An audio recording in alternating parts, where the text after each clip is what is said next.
ಇನ್ನು ಧರ್ಮಸ್ಥಳ ಗ್ರಾಮದ ಬುರುಡೆ ಪ್ರಕರಣಕ್ಕೆ ಈಗ ತಿರುವು ಸಿಕ್ಕಿದೆ.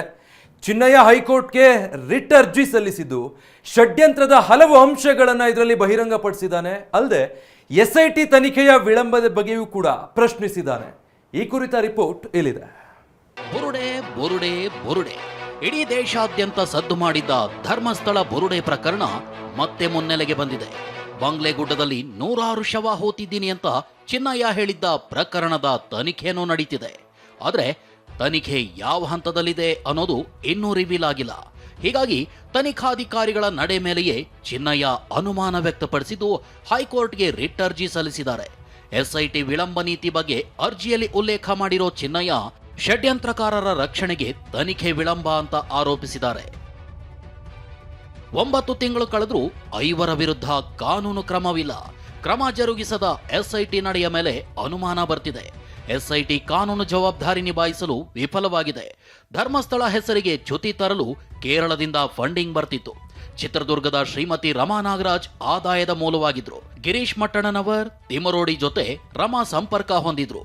ಮಟ್ಟಣ್ಣನವರ್ ತಿಮರೋಡಿ ಹಣ ಸ್ವೀಕರಿಸ್ತಿದ್ರು.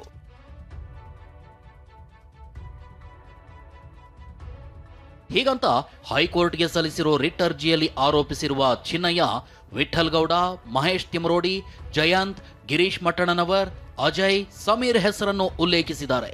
ಇಷ್ಟೇ ಅಲ್ಲ, ಕೇಸ್ನಲ್ಲಿ ಬುರುಡೆ ಗ್ಯಾಂಗ್ನ ಪಾತ್ರ ಏನೇನು ಅಂತಲೂ ಚಿನ್ನಯ್ಯ ಹೈಕೋರ್ಟ್ಗೆ ಸಲ್ಲಿಸಿರೋ ರಿಟ್ ಅರ್ಜಿಯಲ್ಲಿ ಉಲ್ಲೇಖಿಸಿದ್ದಾರೆ. ಹಾಗಾದ್ರೆ ಕೊಲೆಯಾಗಿದ್ದ ಸೌಜನ್ಯ ಮಾವ ವಿಠಲ್ ಗೌಡ ಪಾತ್ರವೇನು ಅಂತಲೇ ತೋರಿಸ್ತೀವಿ ನೋಡಿ. ಉಜಿರೆ ವ್ಯಾಪ್ತಿಯಲ್ಲಿ ಕಸ ಸಂಗ್ರಹಿಸುತ್ತಿದ್ದ ಚಿನ್ನಯ್ಯನನ್ನ ವಿಠಲ್ ಸಂಪರ್ಕಿಸಿದ್ದ. ಜೀಪ್ನಲ್ಲಿ ಬಂದು ಧರ್ಮಸ್ಥಳದಲ್ಲಿ ಕೆಲಸ ಮಾಡಿದ್ದನ್ನ ಪ್ರಶ್ನಿಸಿ ತಿಮರೋಡಿ ಮನೆಗೆ ಚಿನ್ನಯ್ಯನನ್ನ ವಿಠಲ್ ಗೌಡ ಕರೆದೊಯ್ದಿದ್ದ.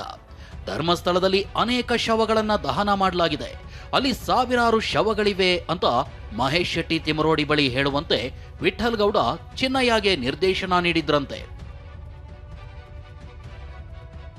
ಇದು ವಿಠಲ್ ಗೌಡನ ಪಾತ್ರವಾದ್ರೆ ಮಹೇಶ್ ಶೆಟ್ಟಿ ತಿಮರೋಡಿ ಚಿನ್ನಯ್ಯನ ಬಳಿ ಮೊಬೈಲ್ ನಂಬರ್ ಕೇಳಿದ್ರಂತೆ. ಇದಾಗ್ತಿದ್ದಂತೆ ಚಿನ್ನಯ್ಯ ಮರಳಿ ತಮಿಳುನಾಡಿನ ಸತ್ಯಮಂಗಲಂಗೆ ಹೋಗಿದ್ರಂತೆ. 6 ತಿಂಗಳ ಬಳಿಕ ಚಿನ್ನಯ್ಯಗೆ ಕರೆ ಮಾಡಿದ ತಿಮರೋಡಿ, ವಿಧಾನಸೌಧದಲ್ಲಿ ಬಾಂಬ್ ಬಿಟ್ಟವರನ್ನ ಪರಿಚಯಿಸ್ತೀವಿ, ಮಂಡ್ಯಕ್ಕೆ ಬಾ ಅಂತ ಹೇಳಿ ಚಿನ್ನಯ್ಯನ ಪತ್ನಿ ಖಾತೆಗೆ 5,000 ರೂಪಾಯಿ ಹಾಕಿ ಕರೆಸ್ಕೊಂಡಿದ್ರಂತೆ. ತಿಮರೋಡಿ, ಮಟ್ಟಣ್ಣನವರ್, ವಿಠಲ್ ಗೌಡ ಸೇರಿದಂತೆ ಹಲವರು ಕೂಡ ಮಂಡ್ಯಕ್ಕೆ ತೆರಳಿದ್ರಂತೆ. ಮಂಡ್ಯಗಾಗಮಿಸಿದ ಚಿನ್ನಯ್ಯಗೆ ತಿಮರೋಡಿ ಅಂಡ್ ಗ್ಯಾಂಗ್ ಬಂಗ್ಲೆಗುಡ್ಡದ ಬಗ್ಗೆ ಪ್ರಸ್ತಾಪಿಸಿತ್ತಂತೆ. ವಿಠಲ್ ಗೌಡ ಕಚೇರಿ ಸಮೀಪ ಶವಗಳ ಸಮಾಧಿ ವಿಷಯ ಪ್ರಸ್ತಾಪಿಸಿತ್ತಂತೆ. ಈ ಬಗ್ಗೆ ಕೇಳಿದ್ರೆ ಹೇಳಿದ್ದನ್ನಷ್ಟೇ ಮಾಡು ಅಂತ ಹೇಳಿ ಚಿನ್ನಯ್ಯನಿಗೆ ತಾಕೀತು ಮಾಡಲಾಗಿತ್ತಂತೆ.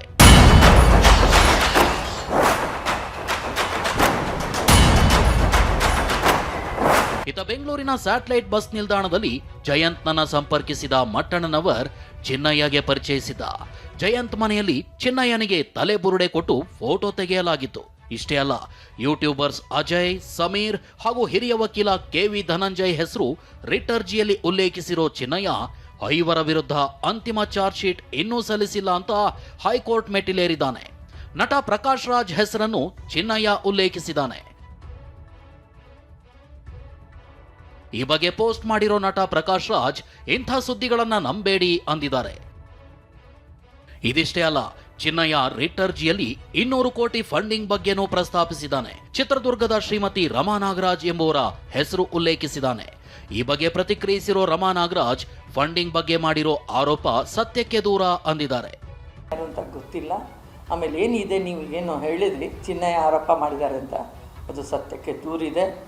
ಮತ್ತು ಅದೇನಿದೆ ಅವ್ರು ಕೋರ್ಟಲ್ಲಿ ಆರೋಪ ಮಾಡಲಿ. SIT ಅವ್ರ ವರದಿಗೆ ನಾವು ಕಾಯ್ತಾ ಇದ್ವಿ, ಬಟ್ ಅವರು ಕೊಟ್ಟಿರಲಿಲ್ಲ. ಇವರೇ ಮುಂದೆ ಹೋಗಿದ್ದಾರೆ SIT ವರದಿ ಬೇಕಂತ. ಅದು ನಮಗೂ ಅದೇ ಬೇಕಾಗಿತ್ತು. ಬಟ್ ಇದೇನು ಆರೋಪ ಇದೆ ಫಂಡಿಂಗು, ಇದು ಸತ್ಯಕ್ಕೆ ದೂರ. 200 ಕೋಟಿ ಅಂತ ಹೇಳ್ತಿದ್ದಾರೆ, ಇದು ಕಡಿಮೆ ಹಣ ಅಲ್ಲ ಅಂತ ಗೃಹ ಸಚಿವ ಪ್ರಿಯಾಂಕ್ ಖರ್ಗೆ ಹೇಳಿದ್ದಾರೆ. It is not A small amount ಅಲ್ಲ, 200 crores ಅಂತ ಹೇಳ್ತಾ ಇದ್ದಾರೆ. ಅದು ಎಷ್ಟು ನಿಜಾನೋ ಎಷ್ಟು ಸುಳ್ಳೋ ಗೊತ್ತಿಲ್ಲ. ಆಮೇಲೆ ಅದೇ ವ್ಯಕ್ತಿ ತಾನೇ ಇವೆಲ್ಲನೂ ಹೇಳಿರೋದು. ಸೊ ಅವರು ಎಷ್ಟು ಸತ್ಯ ಹೇಳ್ತಾ ಇದ್ದಾರೆ, ಎಷ್ಟು ಸುಳ್ಳು ಹೇಳ್ತಾ ಇದ್ದಾರೆ ಅಂತ ಪರಿಶೀಲನೆ ಮಾಡಬೇಕಾಗುತ್ತೆ. ಈ ಕೋರ್ಟ್ ಅವರು SIT ಚೀಫಿಗೆ ಉತ್ತರ ಕೊಡೋಕೆ ಹೇಳಿದ್ದಾರೆ. ಅಲ್ಲಿ ಕೊಟ್ಟಾದ್ಮೇಲೆ ತಮ್ಮ ಮುಂದೆ ಬರ್ತಾರೆ. ಧರ್ಮಸ್ಥಳ ಬುರುಡೆ ಗ್ಯಾಂಗ್ ಬಗ್ಗೆ ಚಿನ್ನಯ್ಯ ಪ್ರಸ್ತಾಪಿಸಿದ್ದು ಪ್ರಕಾಶ್ ರಾಜ್ ಹೆಸರು ಫಂಡಿಂಗ್ ವಿಚಾರ ಸದ್ದು ಮಾಡ್ತಿದೆ. ಹೈಕೋರ್ಟ್ನಲ್ಲಿ ವಿಚಾರಣೆ ಆರಂಭವಾದ ಬಳಿಕ ಪ್ರಕರಣಕ್ಕೆ ತಿರುವು ಸಿಗುವ ಸಾಧ್ಯತೆ ಇದೆ. ರಮೇಶ್ ಕಿರಣ್ ಜೊತೆ ಪ್ರದೀಪ್, TV9 ಬೆಂಗಳೂರು.